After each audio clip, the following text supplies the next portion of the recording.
Hi friends, ತುಂಬ ದಿನದಿಂದ ನಾನು ಮಿನಿ ವ್ಲಾಗ್ ಮಾಡೋದಕ್ಕೆ ಆಗಲೇ ಇರಲಿಲ್ಲ. ಓಂ ಶಕ್ತಿಗೆ ಹೋಗಿ ಬಂದ್ಮೇಲೆ ಸ್ವಲ್ಪ ಹೆಲ್ತ್ ಅಪ್ಸೆಟ್ ಆಗಿದ್ದರಿಂದ ರೆಸ್ಟಲ್ಲಿದ್ದೆ, ಹಾಗಾಗಿ ಮಿನಿ ವ್ಲಾಗ್ ಮಾಡೋಕ್ಕಾಗಿಲ್ಲ. ಮಕ್ಕಳಿಗೆ ಕೂಡ ಸ್ಕೂಲ್ ಕ್ರಿಸ್ಮಸ್ ಹಾಲಿಡೇಸ್ ಇರೋದ್ರಿಂದ ನಾನು ಅವ್ರನ್ನ ಆಚೆನೇ ಕರ್ಕೊಂಡು ಹೋಗಿರಲಿಲ್ಲ. ಹಾಗಾಗಿ ಇವತ್ತು ಈವ್ನಿಂಗ್ ನಮ್ಮ ದೇವನಹಳ್ಳಿಯಲ್ಲಿ ಹೊಸದಾಗಿ ಎಂಪೈರ್ ಹೋಟೆಲ್ ಆಗಿದೆ, ಅಲ್ಲಿಗೆ ಕರ್ಕೊಂಬಂದಿದ್ವಿ ಊಟಕ್ಕೆ. ಇಲ್ಲಿ ಊಟಕ್ಕೆ ನಾವು chicken bites, chicken biryani, empire special ಮತ್ತು ಕಲ್ಮಿ ಕಬಾಬ್ನ ಆರ್ಡರ್ ಮಾಡಿದ್ವಿ. ಜೊತೆಗೆ ಜಿಂಜರ್ ಲೈಮ್ ಸೋಡಾ ಹಾಗೆ ಬ್ಲೂ ಲೈಮ್ ಸೋಡಾನ ಆರ್ಡರ್ ಮಾಡಿದ್ವಿ.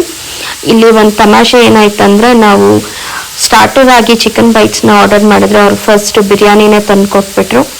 ಸೊ ಬಿರಿಯಾನಿ ಎದುರಿಗೆ ಇಟ್ಕೊಂಡು ನಾವು ಚಿಕನ್ ಬೈಟ್ಸ್ಗೆ ಕಾಯ್ತಾ ಇದ್ದಿದ್ದು ಸಿಚುವೇಶನ್ ತುಂಬ ಫನ್ನಿ ಆಗಿತ್ತು.